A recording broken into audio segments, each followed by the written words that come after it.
Senhoras e senhores passageiros, acomodem-se em seus lugares. Estamos prontos para mais um episódio do Plano de Voo. Tripulação, decolagem autorizada. A todos, uma boa viagem. Olá, olá! Prontos para decolar em mais um voo? Afivelem os cintos e sejam todos muito bem-vindos e bem-vindas ao Plano de Voo, o podcast do Sebrae RS. Eu sou Alexandra Zanella e piloto este voo. Gente, no episódio 123, nós falamos um pouco sobre uma imersão muito especial realizada pelo Sebrae para a Alemanha, numa feira espetacular chamada Hannover Messe. Mas hoje nós vamos voltar a esse tema, mas nós vamos falar mais com quem participou dessa experiência e trazer as tendências apresentadas na feira lá e que a gente pode aplicar aqui na nossa indústria gaúcha para os nossos empreendedores e empreendedoras. Vamos ver o que tem de novidades. A gente sabe que para sobreviver à competição global, cada vez mais pegada, as empresas precisam melhorar constantemente o seu potencial. E a Hannover Messe é o lugar certo para isso, tem muita novidade lá, pois é o maior evento voltado à indústria do mundo. E é claro que é lá que estarão todas as novidades. E o voo de hoje conta com a presença, mais uma vez, do especialista em Hannover e também de indústria inteligente do Sebrae RS, Fabiano Dalla Corte. Bem-vindo, Fabiano, desta vez, presencialmente no estúdio. Muito obrigado, Alexandra. Muito feliz de estar aqui com vocês novamente, falando sobre esse assunto muito sedutor, né? Que é a tecnologia na indústria, Hannover, coisas que eu gosto muito. Fico muito feliz de estar aqui novamente. Quantas vezes tu foi à feira? Foram 5 até o momento. Apenas, Espero gente. Poder mais. Eu acho que sim, hein? E também quem está com a gente hoje, que conferiu todas as tendências de Hannover junto com o Fabiano e mais uma turma muito legal que foi numa imersão do Sebrae, é o fundador da 3035 Tech, o Thomas Metz. Bem-vindo ao Plano de Voo, Thomas. Eu falei certo o nome da tua empresa? É uma incógnita? Na verdade, todo mundo me pergunta isso, na verdade, porque o nome, né, 3035. Na verdade, são 2 fundadores. Sou eu e a minha esposa, que ela é fundadora também, né? Como é o nome dela? É Fernanda. Alô, ela Fernanda. Ela deve estar escutando, com certeza. Alô, Fernanda. Isso. Mas é 3035 Tech, sim. Gostaria de agradecer, obrigado por estar aqui. O Fabiano também. E é uma oportunidade aqui estar falando um pouco sobre a feira, né? Muito bom! Conta um pouquinho, então, sobre a tua empresa, para a gente já abrir aqui, né, Fabiano? Legal. Esse papo. Conta para mim o que é que a 3035, que agora a gente já sabe até o nome direitinho, o que ela faz? Entendi. Bom, a 3035 é uma empresa de tecnologia, desenvolvimento de software. Ela basicamente desenvolve software customizado, né? Então, a gente não tem um software pronto de prateleira. A gente tem um time de especialistas internamente, né? Então, a gente atende desde a concepção de um produto digital, que pode ser um aplicativo, pode ser uma plataforma web, pode ser uma implantação de um BI, né? Alguma coisa relacionada à parte de dados. Então, a gente tem um time interno de especialistas onde a gente desenvolve produtos digitais. Pô, hein?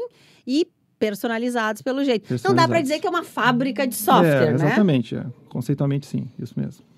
Esse cara é perfeito para ir a Hannover, onde a tecnologia e a inovação, Fabiano, um bom parceiro nessa imersão. Com certeza. E o que nós enxergamos, assim, como empresas como a do Thomas, são um meio de campo, vamos dizer assim, para a conexão entre as necessidades das empresas, das indústrias, né, e a tecnologia em si. Né? Então, aquele IoT que nós estávamos falando antes, né? Aquele sensor que gera dados, né? Ele insere isso dentro de um sistema que entrega alguma informação lá para o tradutor. Empresa, o tradutor, né? Exatamente. Isso aí. Thomas, tecnologia e inovação só para as grandes empresas ou dá para inovar e ter tecnologia com as pequenas também? Vimos isso em Hannover? Sim, na verdade, eu vou voltar um pouquinho, então, na verdade, foi quando o Fabiano me apresentou a proposta de Hannover, né? Como eu já tinha participado de outras Mercopars, o conceito que eu tinha sobre Hannover, né, era uma Mercopar grande.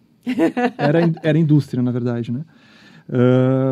E aí, falando com o Fabiano, ele me explicou um pouco mais como que era a grandiosidade do evento. E também uma coisa interessante que foi aí o que mais me deu vontade de ir foi na Europa existia uma feira muito grande chamada CeBIT, a maior feira de tecnologia da Europa. Todo mundo que gosta de tecnologia já sonhou em ir nessa feira, né? Eu tô nesse grupo aí. Legal. E ela foi incorporada junto com a Hannover Messe, né? Eu não sei se foi ano passado ou outros anos, mas esse ano ela estava lá. E aí legal, então eu quero ir. Porque se fosse só, talvez, a parte de indústria e a minha visão que eu tinha sobre apenas Mercopar, essa visão, eu estava meio receoso, né? Mas, enfim... Pelo jeito, o convencimento do Fabiano deu certo. Não, eu quero voltar para lá ano que vem, inclusive. Então tá aqui, tá tudo bem, tu e o Fabiano. Não, tá continua com relação com ele. Tá Valeu legal. A pena insistir, hein, Fabiano? Valeu, claro. E sempre lembrar, né, Fabiano, que a gente falamos aqui, né, o episódio número 123, há 10 episódios atrás, a gente falou muito sobre a imersão, né? Então, quem quiser saber mais de como foi a imersão, como é participar dessa imersão, o grupo, inscrições, as preparações, os conteúdos, dá um pulinho aqui no episódio de número 123 ou procura o time do Fabiano no Sebrae, que você vai ter bastante informações. E nessa segunda rodada, a gente vem focado no que vimos lá. Perfeito. Nós abordamos muito a experiência, né? De participar, de estar com um grupo, de poder fazer negócio entre si, né? De buscar essas tendências e tudo mais. E hoje a ideia, né, é que possamos aprofundar um pouco mais na tecnologia, no que a gente está vendo lá, que pode ser tecnologias emergentes, né? Que podem potencializar a nossa indústria aqui, pequenas, médias, grandes, né? E que a gente consiga fazer essa conexão. E o olho, a visão do Tomás nessa abordagem, né, ela é importante, porque justamente a gente tem visto a Hannover Messe muito focada no software. As indústrias estão se digitalizando. Interessante isso. Cada vez mais. Tema que discutimos muito na Mercopar do ano passado, né, Fabiano? Exatamente. Interessante isso. Thomas, me conta, a pergunta de 1 bilhão de euros aí, né? Já que estamos falando de Alemanha, o que é que tu viu lá que tu falou, caramba, a revolução tá vindo? Teve alguma coisa, assim, que, tipo, explodiu a cabeça? Assim, imagino que várias, né? Na verdade, sim, assim, mas um ponto bem forte, assim, bem grande, assim, que eu pude perceber lá, porque lá, na verdade, estavam todas as grandes, na verdade, né? Tanto as big techs quanto as outras, né? Outras empresas que provêm serviços de tecnologia e inovação para a indústria, né? Então, o que eu vi muito lá foi a questão que eu vi muita gente comentando da indústria 5.0, né? A indústria 4.0, ela é o que tem nela, na verdade, é a automatização de processos, a coleta de dados e o uso desses dados de forma indicativa, muito mais, né? E a indústria 5.0, ela traz a parte de inteligência artificial aplicado a esses dados coletados na indústria 4.0. Então, ela é um complemento. Então, o que muita gente, ou muitas empresas tinham soluções lá? Muitos modelos preditivos, então coisas de dados que estavam acontecendo e baseado em modelos que, né, acontecidos no passado, conseguiam prever soluções ou, enfim, indicadores para o futuro, né? Que nem a gente foi no da Siemens que a gente viu lá era como se fosse uma fazendas verticais, na verdade. Fazendas, né? Verticais, exato. Isso, olha só. E aí o que tinha lá, na verdade? Tinha toda a parte de sensores, né? Mas baseados, por exemplo, dados, né, passados, né? Assim, no mesmo período do ano passado, na colheita, né, estava muito úmido, estava muito seco. Eles conseguiam fazer a predição de como que talvez seria no futuro, né? Coleta de dados de clima baseado em dados naquele período passado, eles já conseguiam prever futuro e quais ações tomar. Então, assim, é baseado em uso dos dados, só que baseado em modelos, fazer predição, principalmente do que possa vir a acontecer. Olhando para frente. Isso. Fabiano, isso para a indústria, acho que para todo o mercado, mas isso é, né, que nosso recorte aqui é indústria, né? Isso pode ser decisivo para as empresas ampliarem, né? Porque imagina, tu vai conseguir que uma máquina não pare. Tu vai conseguir entender muito antes, aquela máquina vai parar, você faz a manutenção. Gente, isso enquanto business, negócio, 1 hora de máquina parada, eu não consigo nem imaginar o prejuízo que é, tô certa? Tem razão, total. Esse tipo de solução, ele tem um foco, né, nas empresas, nos processos que são aqueles processos gargalo, que nós chamamos, né, Thomas? Onde a máquina não pode ficar parada. Então, trabalhar com uma manutenção preditiva, né, que vai te informando quanto aquela máquina aguenta trabalhar sem a manutenção, ou te sugerindo quando fazer a manutenção, fica muito mais fácil, né, que a empresa não perca dinheiro com um processo parado. Né? E esse olho do futuro pela tecnologia, pensando, né, olhando os dados do passado e predizendo o futuro, ajuda muito no momento em que nós temos uma competitividade muito grande na indústria, né? Então qualquer custo mínimo que seja a mais, ele te tira do mercado, né? Ou ele dá margem para um concorrente, né? Então na melhor das situações, ele diminui o teu lucro, tua margem de lucro. Tudo ruim. Né? As tudo 3 ruim. Situações, tudo ruim. Na menos pior da situação, né? Pior. Ele vai diminuir tua margem. Então, assim, a gente está no momento em que a indústria precisa trabalhar muito bem custo, né? Trabalhar muito bem as suas ações, seus produtos, mix de produto, e essa inteligência por trás dos dados, ela dá esse suporte não só para o processo produtivo, que é o primeiro, mais fácil da gente enxergar, né? Mas ele dá um suporte também para tomar de decisão lá para quanto ter de estoque, para quanto ter de o mix de produto, quanto ter de cada um, né? Saber, por exemplo, quando que o cliente lá no ponto de venda vai comprar aquele produto, quanto por mês de cada um desses produtos. Então, essa análise dos dados, essa predição, né? Ela é muito importante porque as cadeias produtivas já estão inserindo isso nos seus processos. E quem não tiver decisões baseadas em dados, e não só baseada em dados, mas com um pouco de automação nessa tomada de decisão, vai acabar perdendo mercado, né? Isso serve para empresa com 5 funcionários e empresa com 5 mil, né? Na mesma grau de importância para todas elas, né? Não é magia, é tecnologia. Então, Tomás, isso aí e a inteligência artificial, eu imagino que tenha sido uma grande discussão na feira nesse ano, né? Meio óbvio, a gente está mais acostumado, assim, popularmente, com o ChatGPT apenas, mas é apenas uma de infinitas, né, tecnologias.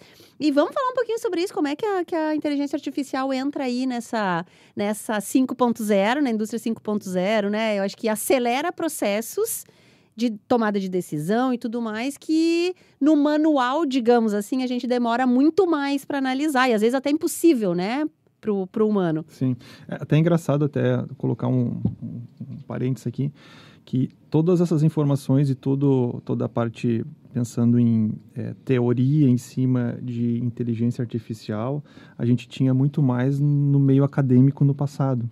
Certo. O que a gente não tinha no passado era poder computacional para processar todos aqueles dados e tudo aquilo, todos os algoritmos para gerar o resultado em cima disso, né?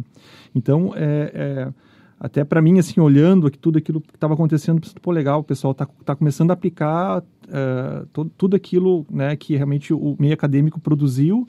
Inclusive tinha, como eu passei também pela parte do CEBIT, vamos pensar, tinha uns 5 ou 6 pavilhões só de tecnologia, então as Big Techs estavam lá, a Amazon, Facebook, a SAP, enfim, muitas outras estavam lá, e a gente via, assim, que eles estavam lá ofertando não só soluções que eram voltadas para a indústria, que tinha alguns cases, mas também ofertando os produtos em cima, né, do que eles achavam que era importante, né, no caso, principalmente das bigs, né, pensando assim, principalmente a parte de cloud e a parte de análise de dados em cima, enfim, de IoT, principalmente, né. Então, assim, o que a gente, né, que pelo menos assim, o que me chamou a atenção, pô, legal, tá todo mundo agora usando tudo isso que era aplicado muito mais academicamente, de forma agora muito mais coerente, talvez o pessoal ainda olha assim, pensa assim, meu Deus, ChatGPT. Legal que a gente usa tudo isso, o pessoal fica assustado. Ele realmente funciona muito bem, a gente consegue usar isso para várias coisas, mas eu acho que não é uma preocupação, assim, ainda tem que ter alguém que vai estar lá apertando o botãozinho de forma manual para ele fazer a geração daquilo.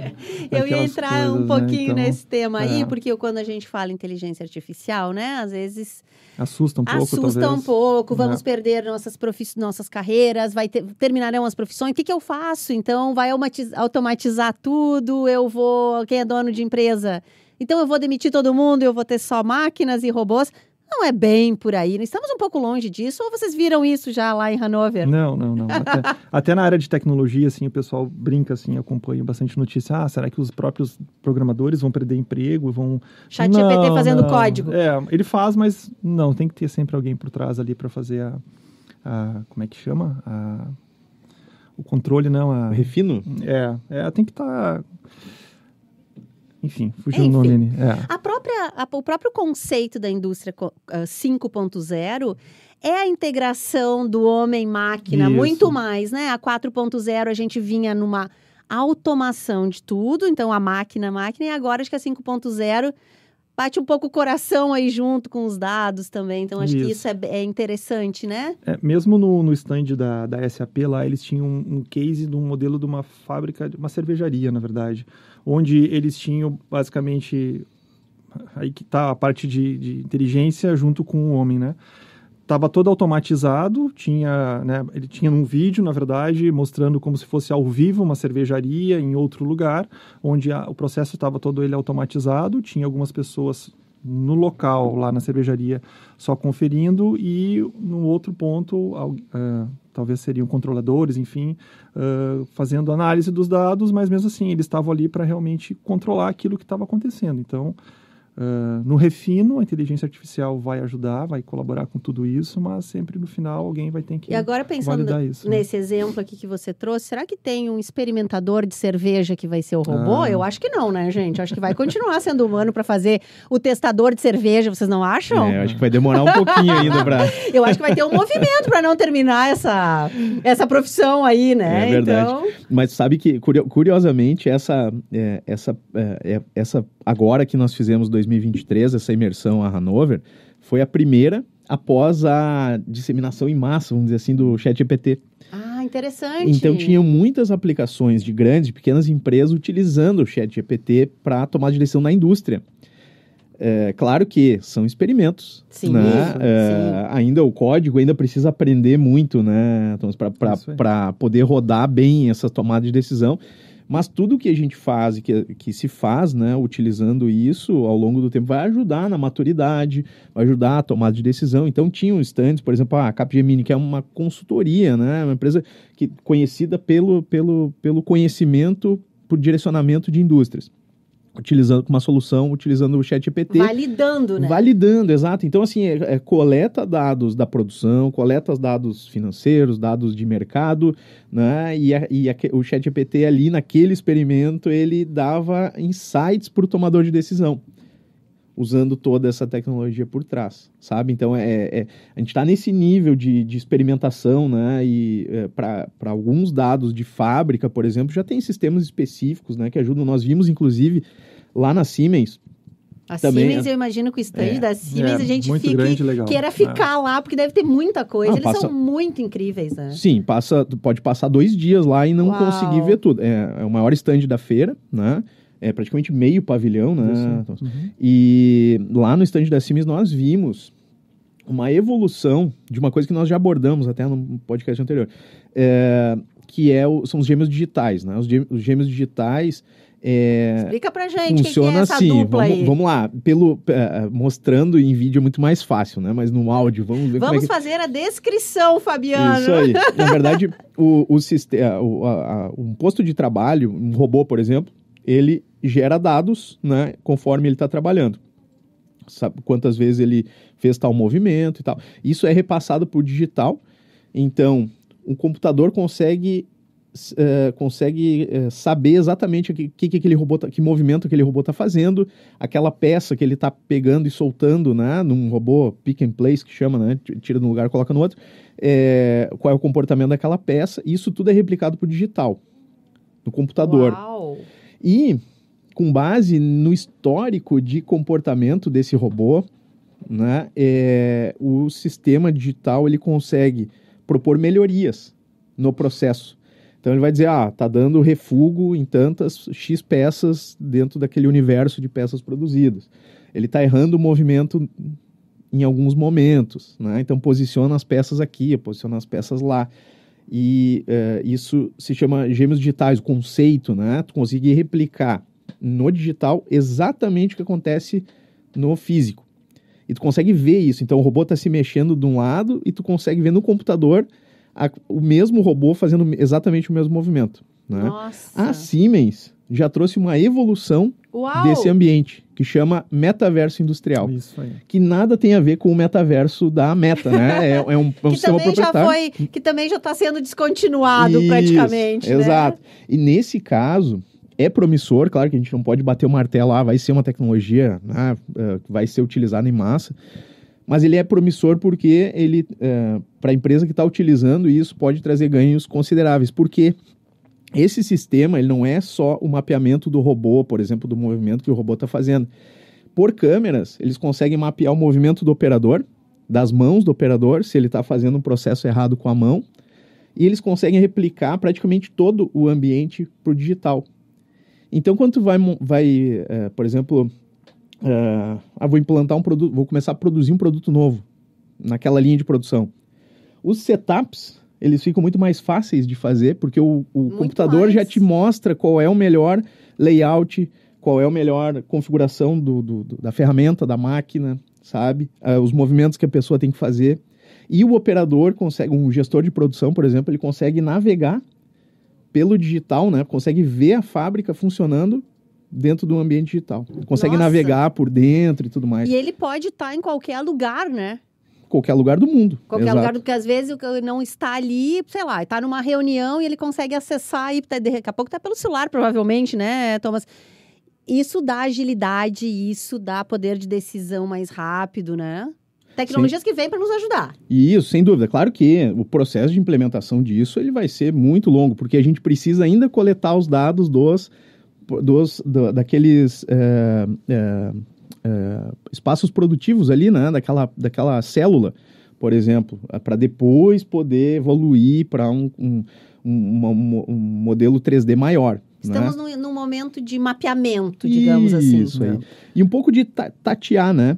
Nós tivemos, olha que curioso, a oportunidade, numa edição anterior, de visitar a Benteler, que é uma fabricante de autopeças lá na Alemanha. E na época eles tinham 500 robôs na fábrica, que é considerável. A gente tem fábricas aqui, tranquilamente, que também tem esse mesmo volume. Mas lá eles destacaram que esses 500 robôs produzem 3 terabytes de dado por hora.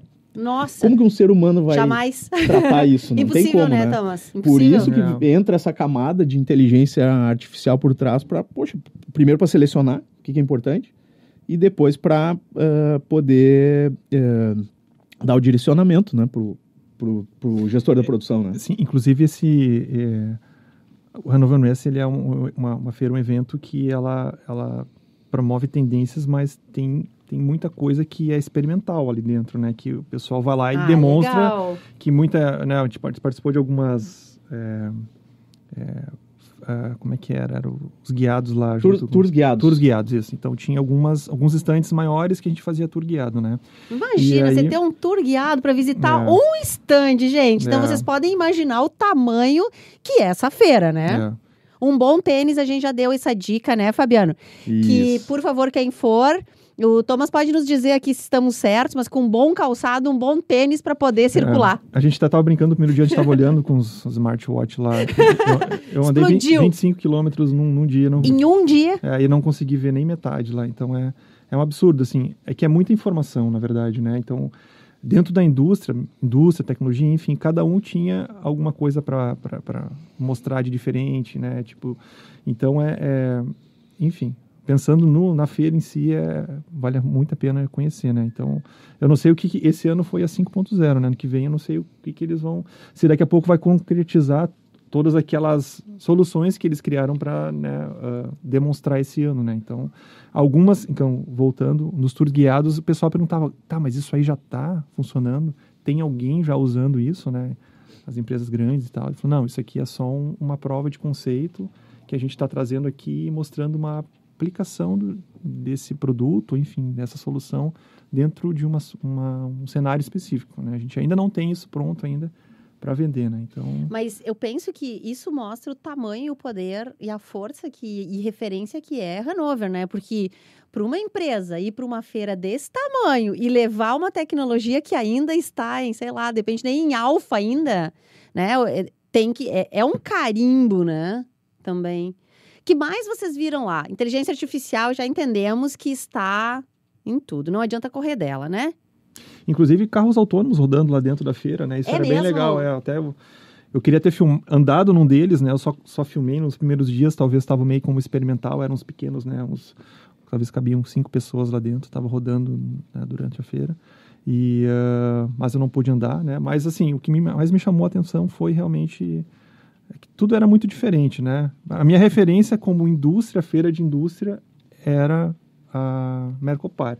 E que simplesmente caiu por terra. Já está com a mala pronta para ir para a segunda imersão. Vamos ver, curioso, né? Para ver o que vem, né? Nessa... Isso aí. Sabe que essa questão da indústria 5.0, 4.0, né? Essa evolução, eu tenho adotado, inclusive, a fala de que é a indústria inteligente, né? Aí vai do 4.0 para o 5, para o 6, para o 8... continua sendo indústria inteligente como um todo. Agora, essa evolução da indústria está muito focada no ser humano agora, por isso que o pessoal também fala do 5.0, né, dessa conexão do homem e máquina. E tem algumas soluções que nós vimos lá que são muito legais, que a gente vê aqui também, e que já está sendo implementada. Na Mercopar a gente vê muito isso também, né, mas toda a parte de treinamento de funcionários com realidade mista, então coloca aqueles óculos que chama HoloLens, né? Uhum. O óculos que ele é transparente, então tu enxerga através dele, né? Não é aquele óculos que te fecha a visão. E um funcionário, por exemplo, ele pode começar a operar uma máquina, ou não só operar a máquina, né? Mas saber, por exemplo, a ordem de montagem de um conjunto montado, né? Peças e parafusos, vai montar ali, passar cola e tudo. Esse óculos, ele vai orientando o que ele tem que fazer. Então, ele vai montando as peças, ele vai dizendo a ordem, né? E tu vai enxergando isso em cima daquele produto físico que tu tá montando ali. Uau. Então, o operador consegue fazer isso. Aí vocês imaginam o quanto que um setor de gestão de pessoas vai gostar disso, né? Porque, poxa, o treinamento de funcionários fica muito mais rápido, fica um treinamento com a mão na massa, né? Com uma tendência ao erro muito menor, né? Então, são sistemas que são direcionados para a pessoa também. Eu tive a oportunidade... Tá na indústria, numa feira de indústria, mas esse exemplo que tu tá trazendo, eu posso aplicar aqui na minha empresa, que é uma agência de comunicação. Isso, sem dúvida. Treinamentos? Claro. Vamos treinar para operar algum software, algum equipamento novo que chegou, as câmeras de vídeo, até outros treinamentos. Interessante isso. Exatamente. E aí tem algumas... a utilização da computação visual, da visão computacional, desculpa, evolui muito para a parte de pessoas. Então, ergonomia, por exemplo, né? Hoje já tem sistemas... E nós temos, inclusive, uma empresa que foi parceira nossa, que visitou Hannover, leva para a Mercopar, que é a EasyPro, por exemplo. Eles desenvolveram um software de ergonomia utilizando câmeras e o HoloLens, né, para saber, por exemplo, se o funcionário, aquela pessoa que está trabalhando no processo produtivo, ele está fazendo o movimento certo ou se ele está fazendo um movimento que faz mal para ele, né? O próprio sistema já vai avisando, olha, está fazendo um movimento errado. Ou... isso, claro, por um lado, olhando para o lado da pessoa, e por outro lado, né, a etapa da cronoanálise, que é muito importante, das movimentações manuais, para saber se ele está fazendo um movimento a mais do que ele deveria fazer, né? Então, tem toda essa parte da visão computacional para ajudar o funcionário, a pessoa, o operador, né? Enquanto a saúde física mesmo. Estamos falando de saúde física. Justamente. E mais uma tecnologia que ajuda muito isso, eu tive a oportunidade de testar que são os exoesqueletos. Ai, gente. É muito Tivemos legal. na Copa, né? Aquela foi segundos, né? Do Nicoleles, nosso grande cientista brasileiro, que desenvolveu por muitos anos aí o exoesqueleto e tem tido outros estudos pelo mundo que são incríveis. Tem gente que nunca, né? Pessoas com deficiência que estão podendo ficar de pé. É verdade. Esses, claro, esses que a gente viu são mais simples, eles são voltados para a saúde. Então, a empresa que desenvolve, por exemplo, esse que eu tive a oportunidade de utilizar, da Ottobock, né? É uma empresa que está aqui no Brasil, inclusive. E eles têm... o exoesqueleto, esse que eu pude utilizar, ele é feito para carregar produtos pesados, né? Ele alivia, vamos dizer assim, esse peso. Né? E é o quê? É um macacão? Como é que é? Agora tu veste, muito curiosa. É muito legal de... Mas quero um desse para ir pro supermercado. Ele tem algumas aplicações, né? Então, esse que eu utilizei, eu tenho um vídeo, um filme, né? Desse momento, né? Para mim foi histórico, assim. Poxa. Mas é um velcro, coloca nas pernas, nos braços e no abdômen, né? Tipo uma cinta. Tipo uma cinta. E ele ativa uma travinha, ele é todo físico, não tem nada eletrônico, né? Ativa uma travinha aqui e tu consegue levantar. Eu levantei uma caixa de 10 quilos que parecia que pesava uns 3 quilos, assim. É mesmo? Mas aí ele te ajuda na ergonomia. Mecânico. Totalmente mecânico. Legal. E eles têm outras aplicações que eu vi lá, mas eu não usei. Por exemplo, para os operadores da indústria automotiva que ficam parafusando ou colocando peças com os braços para cima. Ele segura, ele apoia os braços, ele suporta os braços. Ficar realmente então tu pode ficar trabalho... 1 hora, 2 horas com os braços para cima ali, que tu não vai ter problema muscular, né, tendinite, ele te suporta ali. E tem um outro ainda, que eles levaram para feira também, que também é para principalmente para quem trabalha na indústria automotiva, que é para sentar. Então tu senta sem nada embaixo, sem um banquinho. Tu senta no próprio exoesqueleto. Caramba! Né? Então, perfeito para shows. É. Perfeito para shows e muito tempo, né? Quem tem 40 a mais, tipo eu, que às vezes quer sentar, já é um banquinho. Cara, que loucura isso. Isso, a gente tá falando sobre bem-estar, saúde física do funcionário e também é bom para a empresa também, porque um funcionário, né, que está doente, que precisa se afastar, também tem um impacto para a empresa, né, Fabiano? A gente tem que falar sobre isso. Sem dúvida, o absenteísmo é um problema grande para a indústria, né? E antes de a gente aumentar a produtividade dos robôs, a gente tem que dar produtividade para as pessoas e, além da produtividade, o bem-estar, né? Então, é legal esse foco que a indústria tomou, né? Na Hannover Messe, na Mercopar, a gente vê muito disso também, pensando na pessoa que está produzindo, poxa, né? É a ponta. Exato. É a ponta isso. E a tecnologia tá aí, né, Thomas, tu que é dessa área aí, para conectar isso tudo, né? As necessidades das empresas com cada vez mais, e eu acho que a pandemia trouxe muito isso do bem-estar, né, das pessoas. Eu acho que a gente estava um pouco esquecido dessa máquina que é o corpo. É verdade. E a pandemia nos forçou a olharmos para a gente também e mudou tudo, né, na pandemia. A ergonomia, por exemplo, a gente estava acostumado ao trabalho com cadeiras direitinho, mesa, ok? Em casa, nem todo mundo tinha essas possibilidades. Então, acho que tem uma mudança e a tecnologia está aí para isso, né? Voltamos um pouco lá ao início. Até interessante uma coisa, a gente está falando muito de, né, indústria 5.0, de inteligência artificial e de tudo isso, e aí o Fabiano traz a parte que é totalmente mecânica, na verdade, do negócio, pensando na pessoa, né? Uma coisa bem, bem interessante, né? Mas sobre o bem-estar, principalmente da pessoa e tudo mais, eu trago um pouco do exemplo da empresa, né, da 30. A gente chama 30, não completa o nome, é 3035, isso, né? Isso, é 30, então, isso. Dá 30. Conta um pouquinho lá, quantos funcionários vocês são? Nós somos 30 funcionários hoje. Na verdade, a empresa... Campo Bom, né? Campo Bom, isso. Na verdade, assim, ela tem uma história, a 3035, ela não começou aqui no Brasil, né? Então, eu e a Fernanda, no passado, a gente foi morar na Irlanda, a gente foi para lá estudar inglês e morar lá. Fernanda também da área de tecnologia? Também, ela é desenvolvedora também, assim como eu. Imagina a conversa, só em código, né? Não, nem uma tanto, conversa né? em código, será? Não, conversa em JavaScript. É binário o negócio, né? É binário? Assim, não. É engraçado que não é nem a conversa por ser de tecnologia não é o problema. O problema é você conviver, né? Tanto no lado pessoal quanto no lado profissional, né? Então a gente está o tempo todo falando sobre trabalho e vida pessoal junto, né? Então Imagina. é muito bom Estão isso. juntos há quanto tempo? A gente está junto há 13 anos, né? E, enfim, foi bem no início lá, quando a gente começou o relacionamento, que a gente foi para a Irlanda. Então, trabalhar e contar um pouquinho da história Por favor. E estudar. A gente não se adaptou ao clima, a gente voltou para o Brasil. Eu não te julgo nada, tá? Porque, olha, a falta de sol deixa exatamente. a gente tonto, né, Fabiano? Foi o principal motivo. E quando a gente voltou trabalhando de forma remota. De lá. Isso era 2012, 2013. E a gente trouxe isso de lá, isso aqui no Brasil, por exemplo, isso era todo mundo, poxa, que legal, como é que vocês conseguiram, como é que a empresa deixa isso e tudo mais. E como a gente foi para lá, a gente olhou tantas coisas legais que se aplicavam fora, a gente pensou assim, cara, vamos aplicar isso aqui também.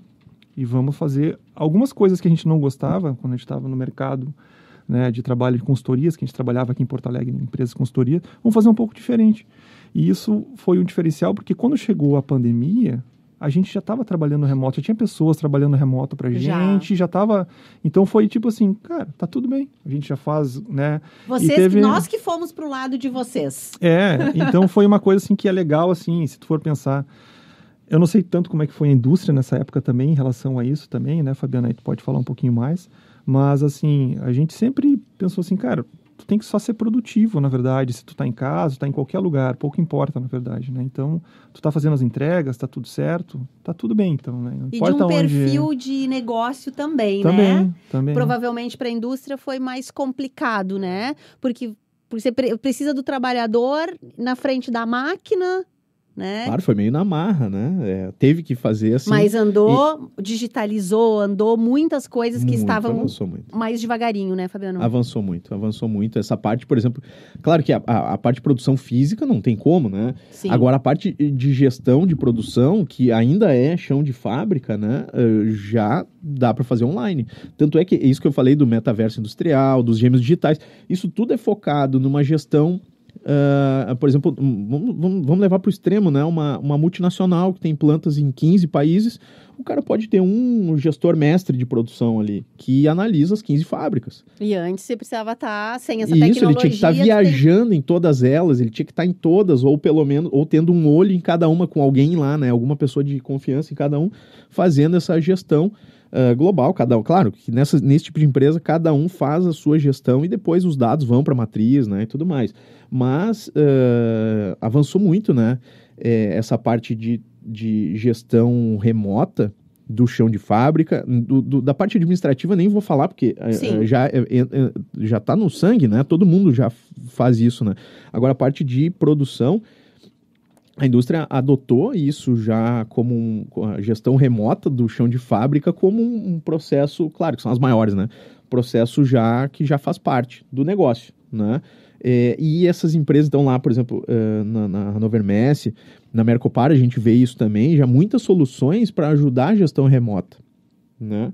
Sim, às vezes, muitas. Isso, então eu posso ter um smartwatch, eu sou um gestor de produção de uma planta e eu posso estar viajando, vamos supor, e deu um problema naquela planta, eu recebo no meu smartwatch, tem sistemas, a Floxys, por exemplo, que foi conosco, o Juliano Hoffman, né, que também é ali da tua região, né, de Novo Hamburgo. Eles produzem um sistema de comunicação para smartwatches. Então, quando dá um problema na máquina, o cara recebe no smartwatch. Pode ir até para o diretor da fábrica, da empresa. Escolhe para quem vai receber. Escolhe para quem vai. E aquilo ali avisa, né, em níveis de grau de importância, né, quem que vai ser notificado caso aconteça alguma coisa. Então, a máquina parou. Não, a máquina vai parar. Avisa o cara da manutenção. Né? Passou 2 minutos. O cara não foi lá. Mais um aviso. Passou 5 minutos, avisa o gestor de produção. Passou 10 minutos, manda pro diretor. Se chegar no diretor, deu ruim, né? Se chegar no diretor... Exato. Deu ruim. Mas isso é importante porque, de novo, está trabalhando com o preditivo muito, né? Não deixa dar o problema para pensarmos na solução. Como é que vamos resolver isso? Isso aí. Para uma indústria, gente, isso E nesse caso, o diretor pode estar viajando, por exemplo, ele recebe também a notificação. Ele não precisa estar dentro do ambiente. Azar, né? das férias do diretor. Exato. Então, a gente chega num nível de que a indústria, a produção física, ela já também está um pouco remota. Né? A parte de gestão de produção, ela acaba sendo todo mundo no online, né? Então, o cara tendo um celular, ele consegue... hoje, quem não tem um celular, Exato, né? Essa é uma... essa aceleração aí... Eu tenho falado aqui que falar em 2023 de transformação digital parece uma coisa tão antiga, né? Parece que antes de 2010, mas na verdade não é. A gente agora é que está fazendo a transformação digital, né? Que esses 2 anos aí, 3 anos de pandemia nos acelerou muito tudo isso. E o Fabiano traz uma coisa aqui que, quando a gente pensa, né, do digitalizado, do home office, a gente não pensa no chão de fábrica, no operador, é o último que a gente pensa, né? E aqui a gente está falando sobre também poder automatizar funções também do chão de fábrica, que é uma população grande que trabalha, e que a gente consegue botar tecnologia nisso também. É que o core do negócio, né, ele tá na conexão do digital com o físico, na produção, né? Claro que, como eu falei, o físico, o cara tem que produzir, a máquina tem que produzir, o produto sai físico dali, né? Sai um produto, né? Agora, os sistemas estão tão inteligentes a ponto de já fazer uma conexão do digital com esse físico, né? Então, a tomada de decisão, ela está no digital hoje, ela é toda suportada pelo digital, né? Pela análise de dados, pela inteligência artificial, e isso impacta lá no físico, obviamente, né? O cara vai, como eu falei lá no início, né? A competitividade, ela tá tão grande que quem não entrar nesse fluxo do digital, né? Integrando com o físico, não vai conseguir ficar competitivo. E a competitividade é o que diz se sua empresa permanece ou não no mercado, né? Exatamente. Aqui a gente está falando de manter negócio de portas abertas. Manter negócio. E isso, assim, do maior para o menor. O menor precisa também... Nós vimos lá tinha comentado do stand da SAP, lá da fábrica de cerveja, né? Que a SAP levou como um piloto ali, né? Como é que a gente pode chamar aquilo ali? Uma prova de conceito, exato. Esse sistema da SAP, ele já integrava todos os fornecedores da cadeia. Então, o cara que produz lá um retentor de borracha lá, ele estava dentro desse sistema, ele tinha que ser digital, ele tinha que estar num fluxo de informações. Então, quando a cliente da SAP lá, uma grande empresa, precisa daquele produto que aquela pequena empresa, a primeira empresa lá do elo da cadeia faz, né? Quando alguém compra lá o cliente da SAP compra esse produto, ou compra um produto que vai àquela peça, esse fornecedor dessa peça, ele já tem que saber que tal dia e tal data ele tem que entregar aquela peça, mesmo sem a SAP ter acionado ele. A SAP não, desculpa, a SAP é a operadora da coisa, né? O software que está por trás. Mas aquela empresa que usa o software da SAP, quando ela compra, aquela empresa de borracha ali, por exemplo, ela já tem que saber que ela tem que entregar aquela peça. Difícil de explicar, né? Mas é uma integração de informações da cadeia. Uma integração, isso aí. Exatamente. E isso dá força, me corrijam se eu estiver errada, mas eu tô achando que não. Isso dá força para o pequeno, que se juntam vários pequenos e conseguem fazer a cadeia e atender uma maior. É que o pequeno vai ter que se preparar para conectar o sistema dele com essa empresa demandante, com a âncora, nós chamamos da âncora da cadeia, que é aquela empresa grande que movimenta a cadeia. O pequeno pode fornecer para o grande. A gente tem falado muito aqui no Plano de Voo, né? Que cai um mito praticamente, que o pequeno pode. E aqui vocês estão trazendo um exemplo concreto, né? De que usa tecnologia, conecta aqui, implanta tecnologia no pequeno, que conversa com a tecnologia que o grande tu consegue fornecer. Isso é muito... O pequeno, ele vai ter que estar conectado, né? Ele vai ter que estar digitalizado também, porque senão ele vai cair fora de todo o ciclo, na verdade, né? Então, por isso que, né, pensando numa transformação digital, todo mundo vai ter que estar no digital. Se tu estiver no offline ali, tu tá fora, na verdade, ninguém vai estar te mandando por notificação algum e-mail dizendo... Não, já está fora, né, gente? Já está, né? Exatamente, Ué, vocês não recebem o SMS? Claro que o processo da indústria, fazendo um parênteses aqui, né, o processo da indústria, ele ainda é muito físico, ele é ainda muito do e-mail, de, né, mandar um e-mail com invoice pedindo para o cara. Mas a gente está migrando e as pequenas empresas, elas ainda têm a oportunidade de migrar para esse digital antes de saírem do mercado. Só que elas vão ter que fazer isso, né? De uma forma ou de outra. Ajuda, né? Com certeza. Vamos só gastar um tempinho aqui, porque talvez a gente está tocando na dor de empreendedores e empreendedoras que estão nos ouvindo. E o Sebrae tem, né? Bom, o Fabiano está aqui, gente, com a camiseta do Polo Sebrae da Indústria. Eu vou fazer uma denúncia, não ganhei minha camiseta ainda. 133 gravações. Vamos providenciar uma camiseta. Mas o Polo Sebrae de Indústria é muito grande, muito forte dentro do Sebrae, né? Integrado com outras entidades. E vocês ajudam, vocês têm a universidade, vocês ajudam. Fabiano, conta um pouquinho como que o Sebrae consegue ajudar esses empreendedores. Legal. O Polo da Indústria desenvolve algumas soluções lá, por exemplo, o empresário a indústria, né, que precisa se digitalizar, né? Eu preciso saber, por exemplo, melhorar muito a minha produtividade do processo gargalo. Vamos lá, vamos supor que eu tenho 10 máquinas na minha empresa. Eu tenho uma delas que é a gargalo. Posto de trabalho. Que se ela parar, eu vou perder dinheiro. É isso, né? Aqui não pode parar. Aqui não pode parar. A máquina que não pode parar. Vamos chamá-la de coração ou de cérebro. Isso aí, Pode ser, no dia a dia a gente chama de gargalo mesmo, gargalo, né? Que é onde engargalam as coisas, né? Então, a gente vai lá com um grupo de consultores especialistas, identifica qual delas é o gargalo, identifica quanto que ela pode aumentar de produtividade e indica, por exemplo, algumas tecnologias que o cara pode usar. Então, vamos usar um sensor IoT aqui para ver a vibração da máquina. Quando ela começar a vibrar fora do padrão, tu vai ter que ir lá programar a tua manutenção. Um exemplo, tá? Ou então um sensor IoT que coleta lá a quantidade de itens produzidos por minuto, por hora, por dia. E manda isso para um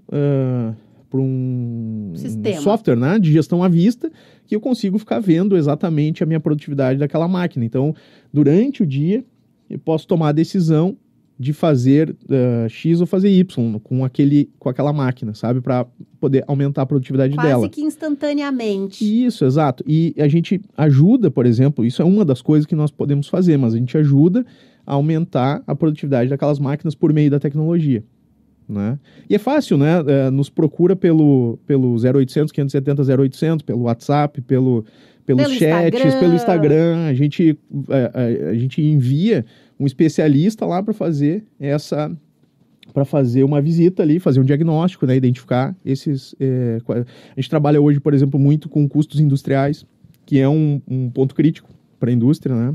Então, toda a parte financeira para a indústria... não só a parte técnica, né? Mas olhando o negócio como um todo. Isso aí. Então, e novas oportunidades. E pode começar a internacionalizar. Está vendo? Eu já quero ampliar o negócio. Isso aí. Poxa, tá tão por dentro do processo do Sebrae, né, Ali, que sabe apresentar até melhor do que eu. Eu brinco que o plano de voo é meu MBA em empreendedorismo particular, porque ninguém vai ter esse MBA, né? Aqui estamos gravando o episódio de número 133, então são mais de 130 horas que a cada episódio a gente fala de um tema específico.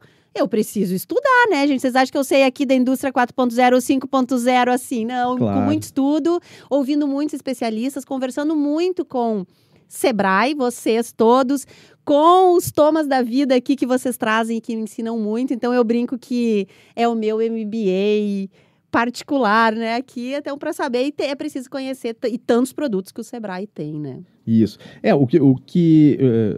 Qual é o melhor meio de saber o que precisa, né? Nos chama, a gente vai com um especialista lá, independente do local da cidade aqui no estado, a gente vai com um especialista lá, esse especialista identifica, olha, tá precisando disso e disso e disso, né? Vamos começar por aqui, que é a prioridade, né? E aí a gente manda, aí sim, um especialista exatamente naquele assunto. Custos industriais.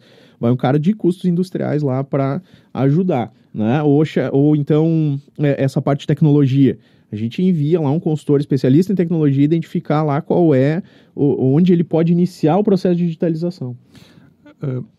Falando de indústria, né? Mas nós mesmos, né? A 30, a gente está dentro de um programa do Sebrae, então o que é muito, muito normal, a empresa, a grande maioria das empresas, quando ela inicia por pessoas técnicas que sabem fazer aquilo que se propõe a fazer.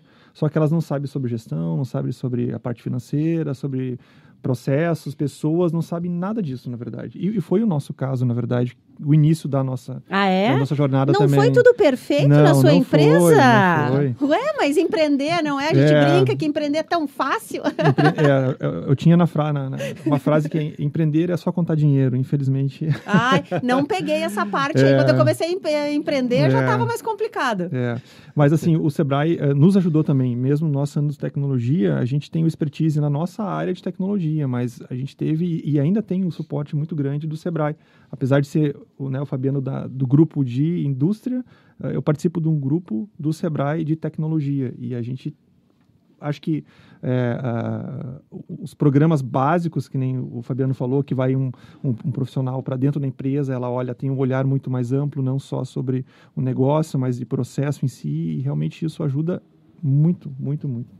Não há dúvidas. E nós temos também, eu comentei mais da parte, eu gosto bastante da operação da fábrica. Dá para perceber, viu, Fabiano? Agora, nós temos um volume grande de ações voltadas para o mercado dessas empresas. Certo. Então, assim, um trabalho que as conexões corporativas, que é o nosso nome interno que a gente dá ali para a relação entre a grande empresa e a pequena empresa, né? A pequena como fornecedora. A gente amplia a capacidade dessa empresa de negociar com grandes. Então, nós preparamos a empresa para negociar com aquela empresa grande. A gente apoia, por exemplo, na Mercopar, né, que é um grande hub da indústria. Estamos prontos para a Mercopar 2023, agora em outubro, né, Fabiano? Não, estamos aquecendo. Vamos fazer um jabá aqui antes. Desculpa, Thomas, a tua presença, mas de novo estaremos com um estúdio lindo do Plano de Voo. Venham nos visitar, né, Fabiano? Vem lá conversar com a gente, que a gente vai estar lá com o Plano de Voo maravilhoso, porque a Mercopar merece. Merece, exato. E uma programação intensa ali de gravações pro Plano de Voo, com convidados nacionais e internacionais. Né, exato. E na Mercopar, por exemplo, nós temos toda a parte de rodadas de negócio, né, que potencializam um negócio entre uma empresa pequena, média ou até a grande, né, com outras que ele nem conseguiria conversar, né? Hoje está difícil de bater na porta. Ninguém vai te atender, do comprador, né, e entregar um cartãozinho, né? Poxa, a gente otimiza esse contato. Tu não precisa, tu vai lá e tu faz contato com 30, 40 de uma vez, né? Já recebemos de forma qualificada. Já recebemos convidados aqui no Plano de Voo recentemente, que fico até emocionada em falar isso, você puxou as rodadas de negócio e o depoimento desse empreendedor foi que as rodadas de negócio mudaram o negócio dele. Porque sim, em vários momentos ele chegou lá, não teve na rodada, deu tudo errado, digamos assim, e o todo errado deu certo, porque o cara viu ele chegou junto, largou um cartão, e então contou várias histórias, então se cruza muito, dentro do empreendedorismo as coisas não são desconectadas, né? Exatamente. Eu participei também das rodadas de negócio. E o mais legal das rodadas de negócio do Sebrae é que quem está lá das empresas são compradores. É alguém que realmente quer comprar alguma coisa, né? Claro que está classificado realmente a empresa X que está procurando fornecedores XYZ. Então, tu vai lá, tu te candidata para uma conversa, né? São pitches de 15 minutos, né? Uma coisa assim, né? 15 minutos. Tu tenta vender e isso é o mais legal, porque hoje em dia tu tenta prospectar, na verdade, tu cai no mar, assim, na verdade, né? Não dá pra ficar só no LinkedIn prospectando, né, funciona. gente? E lá é a pessoa física mesmo, e as rodadas de negócio do Sebrae foi uma das coisas mais legais que eu achei na Mercopar, né? Pensando em Sebrae também, né?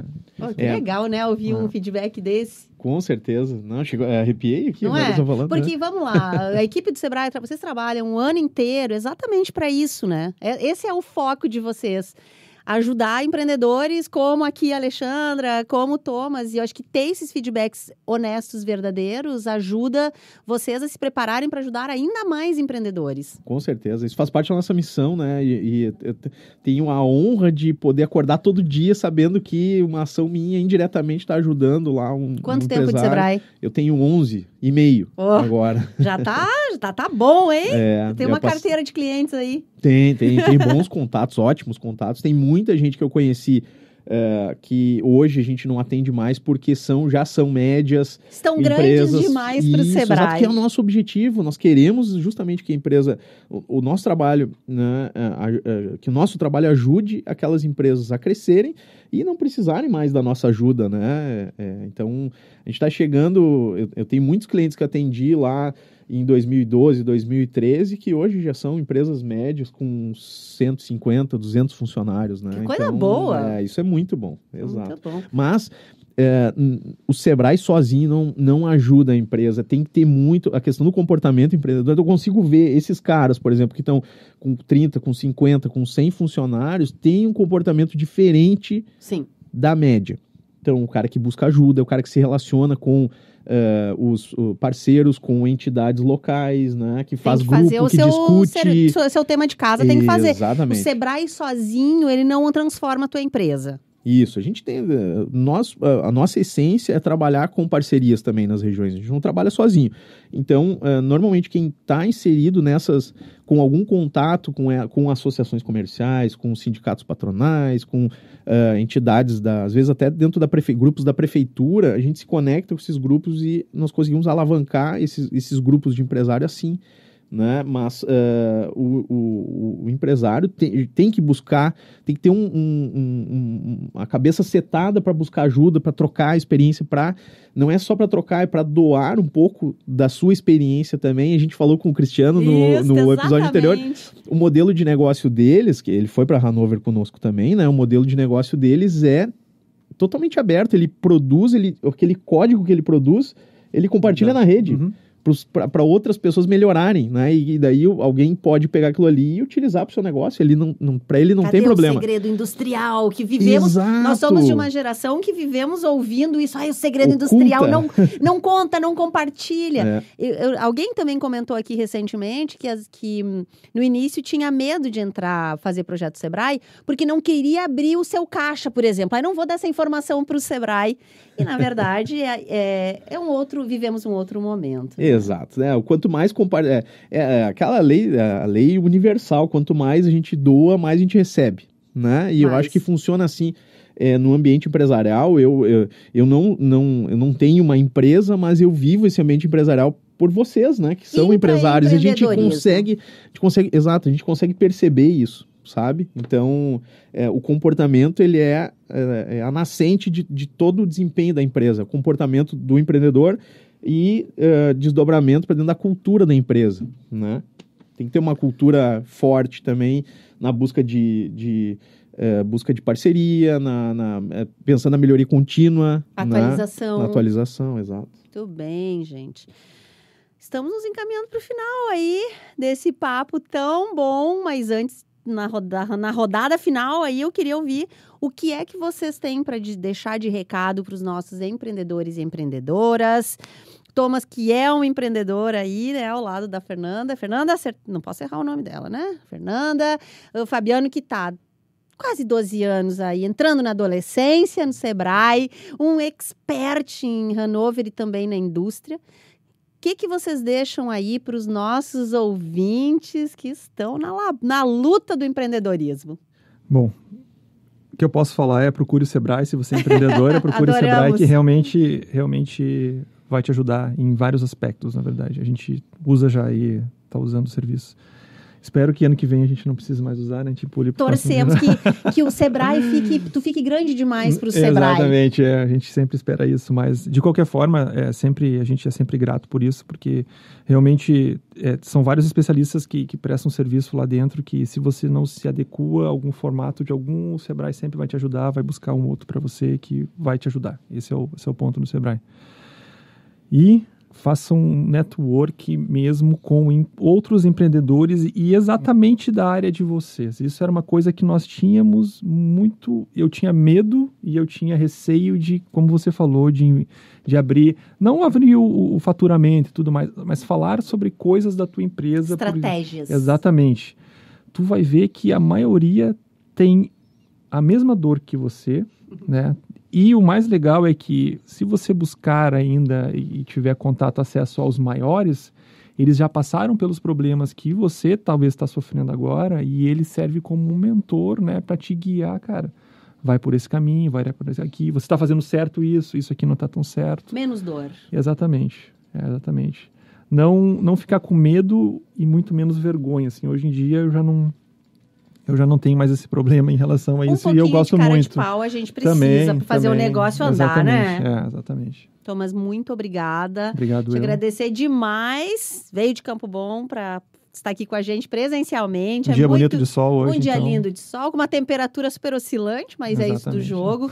Espero que você venha mais vezes ao Plano de Voo. Muito obrigada. Obrigado. Muito bem. Fabiano, e aí, que recado tu vai deixar para os nossos amigos empreendedores? Bom, mesmo do Thomas, né? Procure o Sebrae. Mas, não, de verdade, né? Mas eu... Sabe que eu sou entusiasta do processo industrial, né? E eu sempre gostei muito da filosofia do sistema atual de produção, que hoje a gente chama de Lean Manufacturing, de produção enxuta, que é a melhoria contínua, né? Isso a gente pode, esse modelo de pensamento a gente pode utilizar tanto no processo produtivo, como dentro da gestão da empresa como um todo, e nós como pessoas, né? A melhoria contínua é sempre identificar onde que a gente tem um gap ou uma dificuldade e explorar essa dificuldade e melhorar naquilo ali, né? Então, o pessoal hoje, o pessoal mais moderno, né? Eu sou das antigas, mas o pessoal mais moderno... Não vamos falar aqui em que ano a gente nasceu, tá? Não. Mas o pessoal mais moderno trata isso como aquele 1% melhor todo dia, né? Isso aí. Mas é a filosofia da melhoria contínua, né? Eu acho que isso, como eu falei, nós como pessoas, nas nossas famílias e nas empresas também, né? Na gestão da empresa, no chão de fábrica, na máquina, lá no equipamento, no operador, né? Pensar sempre que dá para melhorar. Né? E sempre focar nessa melhoria. Identificar qual é a melhoria gargalo, vamos dizer assim, entre aspas, né? E explorar aquela melhoria. Né? Melhorou naquilo ali, vai surgir um outro gargalo, né? A gente analisa, identifica e explora aquele outro gargalo. Né? Então, eu acho que eu deixo esse como um recado que eu tenho utilizado. É difícil, né? Claro, é muito difícil. Tenho utilizado para mim também e funciona bastante. Com essa prova social aqui, gente, do Fabiano, que funciona. E é claro que a gente acorda todos os dias querendo ser melhor, mas não basta querer. Fabiano falou, é difícil, mas a gente tem que agir. Fabiano, muito obrigada. Que bom que hoje nós nos encontramos aqui, não por uma tela, que também é bom, a gente grava, mas é bom fazer essa troca tete a tete. Exatamente. Muito feliz de estar aqui. Muito obrigado. Muito bem, a gente também agradece especialmente a você que nos ouviu até agora. Lembre-se que a gente tem mais de 130 horas de conteúdo, basta procurar por Plano de Voo no Spotify e também nas plataformas do Sebrae RS. Você também pode nos acompanhar nas redes sociais ou ainda no site sebrae-rs.com.br. O episódio de hoje contou com gestão e planejamento de Luíse Pinheiro, do Sebrae RS, pesquisa e roteiro de Raquel Carvalho, técnica e edição de Felipe Vilela e a coordenação editorial de Dandara Flores, aqui da Padrinho Conteúdo. Eu sou Alexandra Zanella, um abraço carinhoso e até a próxima semana.